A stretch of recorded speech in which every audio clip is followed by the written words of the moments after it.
Estamos de vuelta en El Contexto y llega mi momento favorito, el de las preguntas y los comentarios del público. Así que por eso tengo acá el computador y vamos de inmediato. A ver, ¿cómo se puede compatibilizar la legítima aspiración por la promoción social con el riesgo de pasar por ciútico? ¿Cuánto influye el tema político en la ciutiquería? Hoy, ¿hay más ciúticos de derecha o de izquierda?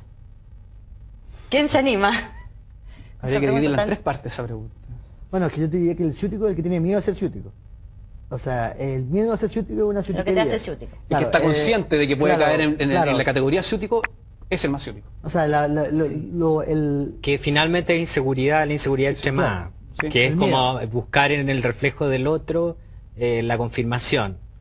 Entonces, como el consejo es que no le importe nada. No importe nada. Es que esos son los juegos de espejo. Yo me veo, pero, claro. Sí, pero la otra gente no te ve de igual forma. Claro. Y ahí está el conflicto. Y con respecto a cómo influye el tema político en la ciutiquería, difícil decir si hay más ciúticos de derecha o de izquierda. Depende cómo tú definas como la palabra ciútico, porque si tú defines como una cosa moral, o sea, como querer ser como el jefe, claro, hay más, se supone más en la derecha.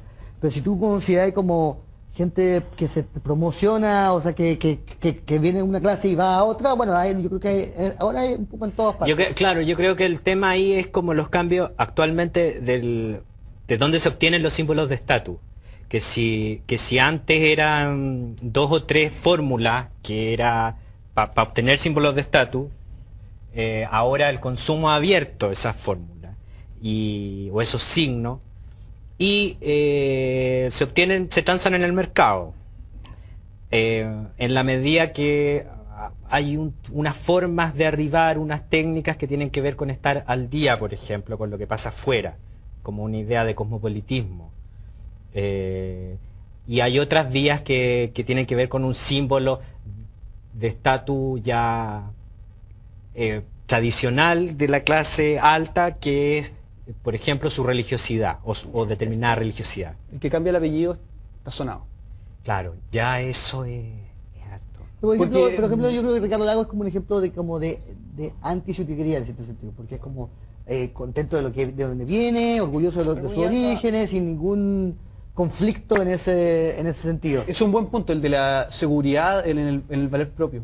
Cuando la gente está insegura, eso abre la puerta a... Yo rescato a Leonardo Farca como el gran anticiútico chileno. Claro, que no esconde nada, viene, le da lo mismo. No se castiga por tener dinero. Se castiga por lo rubio, muestra frondoso. Y es feliz. Sí, está feliz, está contento. Tiene una cultura más norteamericana. Sí. Claro. Ahora, pregunta para Diego Araya. Cursi es, sí. ¿Qué? Cursi es, no. Es excéntrico. Y que también lo que pasa es que acá en Chile tenemos miedo a la excentricidad. Los ingleses son más excéntricos. Yo encuentro que ojalá tengamos más miedo, porque... No, eso es más divertido. Mucho más entretenido este alguien que país, por invite a Rafael. Casey and the Sunshine Band a su cumpleaños. Muy bien para Casey porque el pobre se está muriendo de hambre, pero está bien. Pero no, me gusta la pregunta para Diego Araya. A propósito de la discusión actual sobre Chile como potencia alimentaria, se dice que somos un país ciútico. ¿Qué opina usted? No sé si esta pregunta es porque quiere ser diplomático, no sé por qué está dirigida para... Soy diplomático de carrera, en estricto rigor. ¿Cómo la pregunta?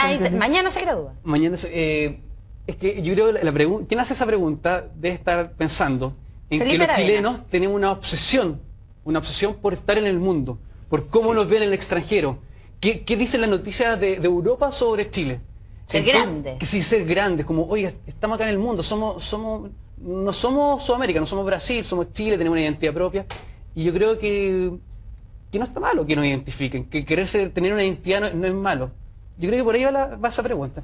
Un poco de perdida. A la imagen país.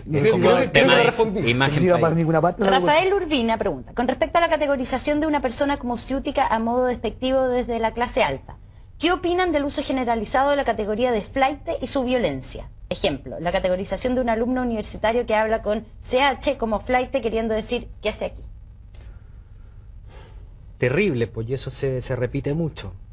Pero yo creo que justamente hablábamos antes de la pelea del futuro. Yo creo que la pelea va a ser entre los flaites y los otros. O sea, la pobreza se ha delincuenciado en nuestro imaginario de tal modo que ya no es la pelea entre la aristocracia antigua con la aristocracia nueva. Es nosotros la gente decente y los ladrones, asesinos, drogadictos. Y claro, eso me parece que es el comienzo de Colombia, pero es lo que estamos viendo. Yo la sé investigación, traté de formular un tipo ideal de qué era el ciútico, qué se entendía por ciútico.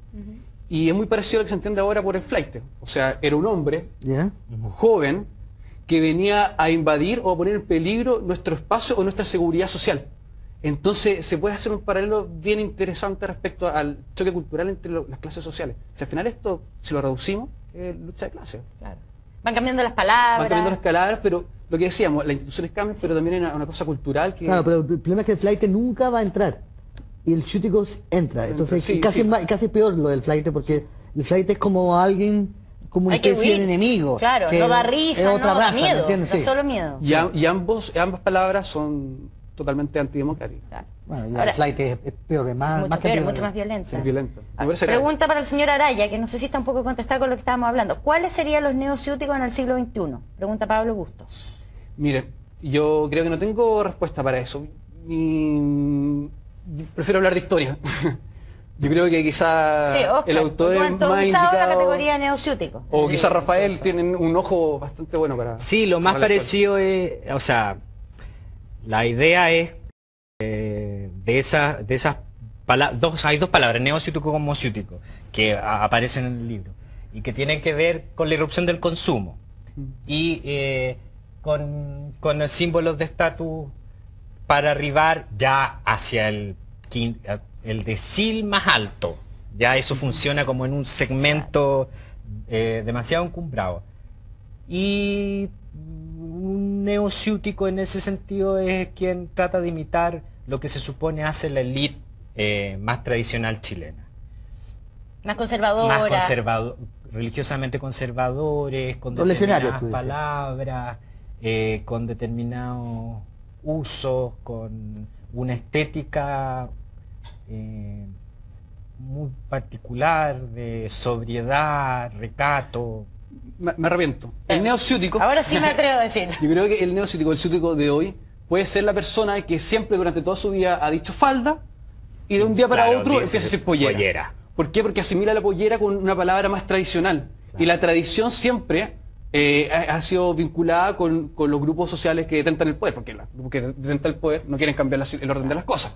Entonces, esa gente vendría a ser la neociútica. Y la gente que pone a prueba, porque hay gente que pone a prueba. ¿Y cómo decís tú? Te Claro, dicen. claro. Entonces, Porque hay es todo un como tema de la que vive ciudadanía y el claro, lenguaje. Claro, Sí. los sociolectos. Exactamente. ¿Y tú, Rafael, qué piensas sobre el neociútico en el siglo XXI? No, ya está todo Todo respondido. dicho, no hay... Y pregunta Carolina Reyes Monge, a Óscar Contardo, ¿cuál crees tú es la o las razones por las que tu libro está primero en ventas en este momento?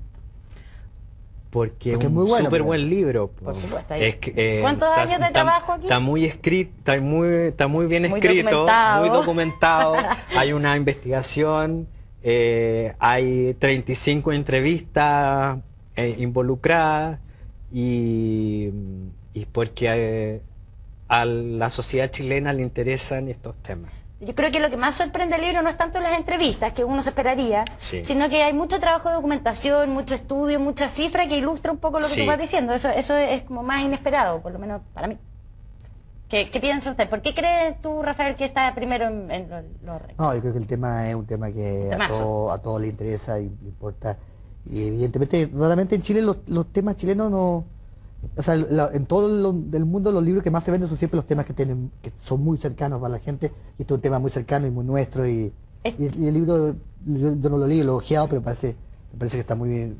Lo que yo vi Rafael, ¿y estaba está bien. en tus planes el ciútico, en tus planes como escritor, quiero decir? La está- segunda parte, La segunda. ciútico. No, Ahora sí que es una personal. novela con el Ahora ciútico. sí que es personal. No, yo estoy escribiendo así una novela que tenga que ver con clases sociales, que extrañamente es un tema que la literatura chilena actual se trata muy poco. Yo creo por temor, porque yo creo que el tema de la lucha de clases fue durante mucho tiempo un tema totalmente tabú. Sí. Mucho más que el sexo, o la unidad popular, o sea, todo el mundo habla de los detenidos desaparecidos, las torturas, y todo, pero el tema de la lucha de clases, que fue lo que originó este problema, o donde estuvo el problema, es un tema No que se está toca. súper... Yo creo que hay dos temas muy fuertes y que tensionan mucho: clase y origen racial, mestizaje. Muchas gracias, buenas noches.